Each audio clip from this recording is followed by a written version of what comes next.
Bueno, en primer lugar, la idea de una conferencia nunca se dio como una idea clara. Se discutieron las experiencias de China sobre todo, de India, de Tanzania en África y en cierto modo también de Perú, en la parte de Puno. Y entonces ahí surgió la idea de que había que trabajar en una forma que no fuera solamente atención médica, sino que fuera salud, que es mucho más que atención médica. Pero nunca hubo la idea original de hacer una conferencia. Y claro, como la experiencia, todo esto motivó pues de que los países no alineados, que no estaban ni con Moscú, ni con Washington, miraran a China como una experiencia extraordinaria, etcétera. Eso no le gustó a la Unión Soviética. Entonces, la Unión Soviética decidió anular a China y plantear una conferencia que nunca se había discutido, hacer una conferencia. Y entonces ahí me dijo, vengo 2 días de adelanto porque traigo $1 millón para hacer una conferencia, y además el gobierno de la Unión Soviética ofrece 2 millones más para la conferencia. Esta conferencia tendría que ser sobre estas ideas, la idea original de la mal traducida atención primaria de salud. Al final, con Dimitri Benedicto recorrimos varios países donde pudiera hacerse, pero no se logró nada. Entonces, al final, lo que quedaba es hacerlo pues en Ginebra. Pero también no valía la pena en Ginebra, había que buscar un lugar que no fuese una capital de un país, etcétera, como un modelo de que esto tenía que ser una cosa descentralizada y con características distintas de las tradicionales conferencias. Y así se llegó a encontrar que esto fuera en Alma-Ata, que era la capital de la entonces República Socialista Soviética de Kazajstán. Ahí felizmente encontramos la buena disposición del ministro de Salud, y las facilidades físicas de un pabellón de convenciones que recién lo habían construido con algún otro propósito, de facilidades hoteleras, precisamente para que pudieran haber conferencias internacionales en ese lugar. Y así se llevó Alma-Ata. Alma-Ata significa en ruso padre de la manzana.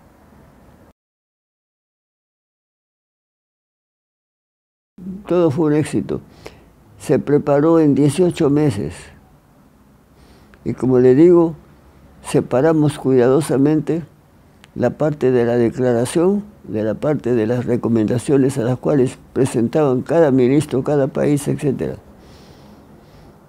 Y por eso es que la declaración fue aprobada por unanimidad sin modificar ni una coma.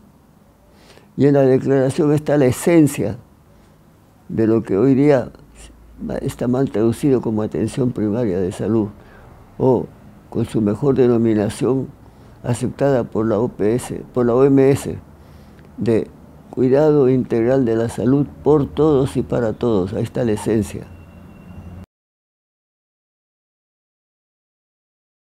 Tuvimos nosotros que asumir toda la responsabilidad. Incluso yo tuve que contratar 2 aviones para llevar personal de secretaría y de logística a Alma-Ata para poder tramitar todas las cosas de ingreso, etc.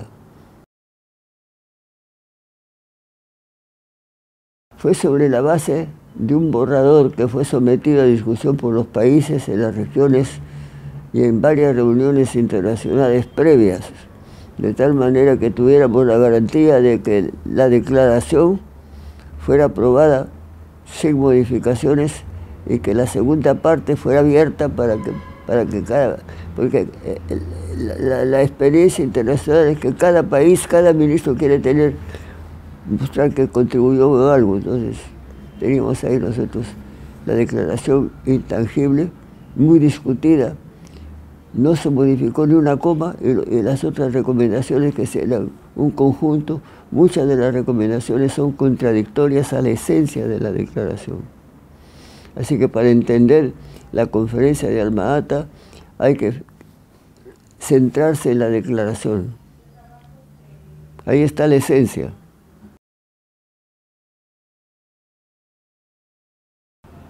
Acá el problema es la conferencia fue propiciada por dos organismos internacionales, una agencia especializada como la Organización Mundial de la Salud, que es financiada por contribuciones obligatorias de los países de acuerdo a una fórmula, y también fue financiada por un organismo, una especie de ONG de Naciones Unidas también, financiada por donaciones voluntarias. Ese es UNICEF. Por eso que después, a la hora de la aplicación, UNICEF trató de bajar todo, porque UNICEF vive de contribuciones voluntarias, no de cuotas obligatorias de países. Entonces, uno de los grupos que disminuyeron la trascendencia y bajaron las metas fue UNICEF. Eso yo no lo decía antes, porque yo estaba trabajando muy cerca de UNICEF, pero después ya todos los personajes de aquella época están en el cielo, entonces ya puedo decir las cosas que antes no decía por nada del mundo.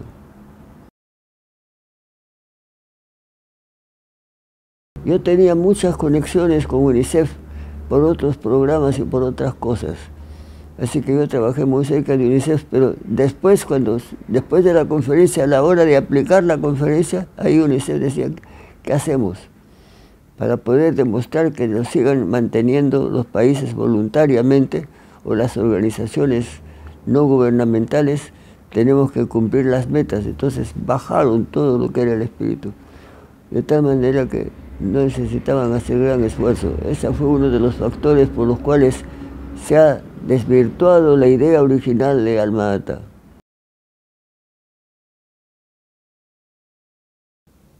No es que no había voluntad, sino que era muy riesgoso comprometerse a hacer cosas que no las iban a cumplir.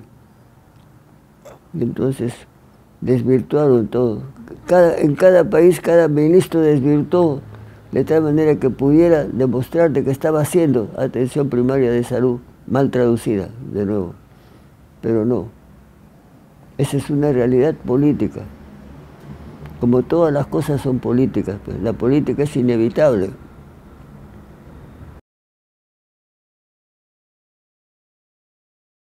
Fue problema de las traductoras oficiales de Naciones Unidas, que cuando hicieron la traducción,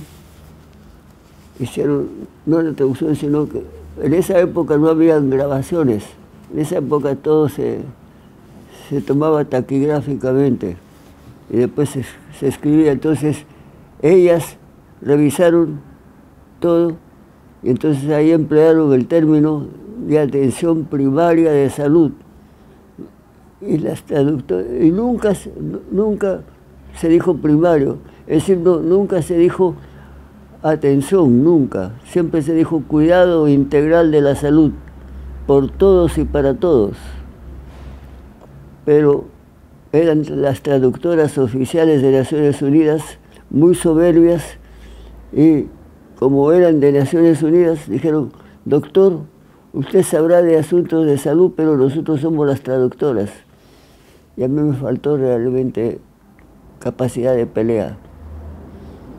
De tal manera que ese es uno de los grandes pecados que yo tengo. Menos mal que tengo una amiga santa que me va a defender a la hora que me muera, la Madre Teresa de Calcuta.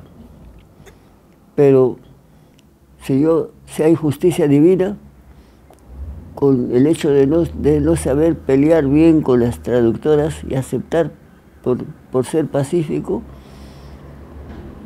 seguramente me gano el infierno, pero no hay problema porque ahí nos volvemos a encontrar para otra entrevista. ¿Cierto?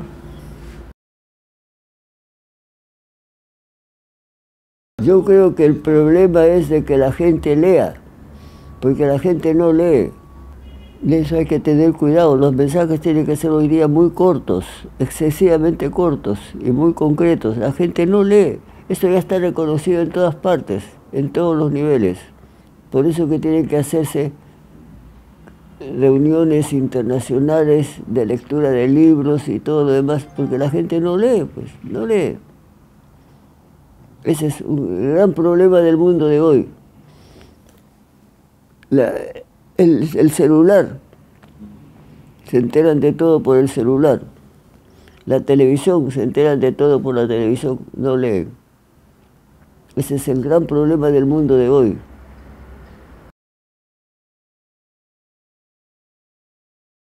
Entonces, la idea es de que la educación tiene que desarrollar 3 capacidades y potencialidades que no tienen nada que ver con la memorización de cosas invariables. Primero, la capacidad de pensar y no memorizar. Segundo, la capacidad de dudar permanentemente y de rectificarse permanentemente. Y sobre todo para lo cual se requiere la capacidad de criticar. Sin esas 2 capacidades no se puede tener la tercera capacidad que requiere el mundo de hoy, que es la capacidad de crear. No repetir modelos, no copiar esquemas. Cada realidad social es muy compleja y muy diferente y está en permanente cambio. Entonces, eso tiene que reformar completamente la educación. A mí me impresionó mucho cuando estuvo acá el general de la Orden Jesuita. Por primera vez un general de la Orden Jesuita visitaba el Perú, y era un español, el general de la Orden número 202. Y entonces este general de la Orden dio una conferencia en la Universidad Jesuita, que es la Universidad Antonio Ruiz de Montoya, de la cual yo he sido profesor, y sigo siendo profesor. Y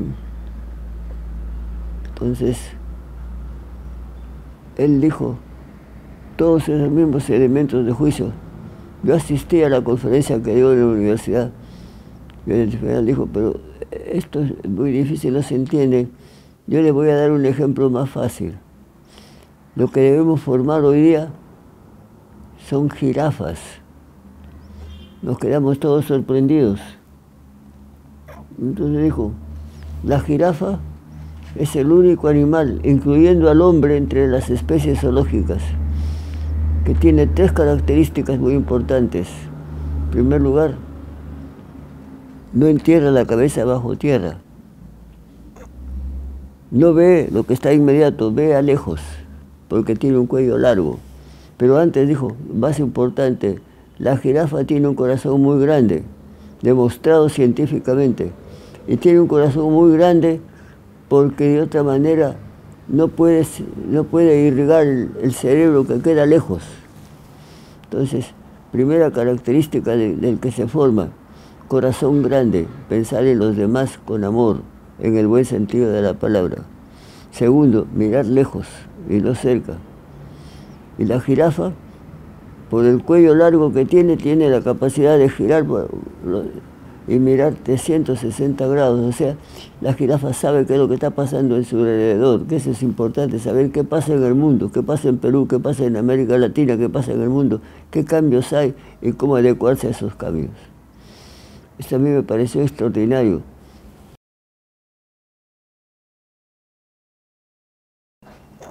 Hoy en día no somos jirafas, somos avestruces que metemos la cabeza bajo la tierra. Y esa es la idea de la especialización y la superespecialización. Es decir, hoy día no vemos qué es lo que pasa en el mundo, no vemos en qué dirección vamos, no vemos qué es lo que ocurre, etc. Entonces, hoy día producimos, no jirafas, sino que producimos avestruces. Pero me atrevo, le dije en el correo al general de la Orden Jesuita, a decirle algo con todas mis disculpas del caso. Y es de que estamos formando no solamente avestruces. La superespecialización es muy peligrosa. Porque hay intereses económicos.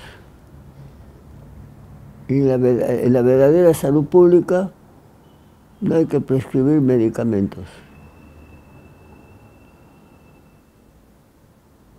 Es decir, la industria farmacéutica es muy poderosa y sabe jugar políticamente. Entonces, ellos contribuyen económicamente para todo aquello que sea eliminar estas ideas nuevas. Porque a la industria farmacéutica lo que le interesa es el negocio, no le interesa la salud de la gente.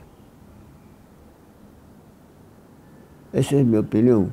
Cuando yo fui ministro, después, yo recibía a cada rato grandes canastones con una serie de licores y con una serie de alimentos y de todo lo demás.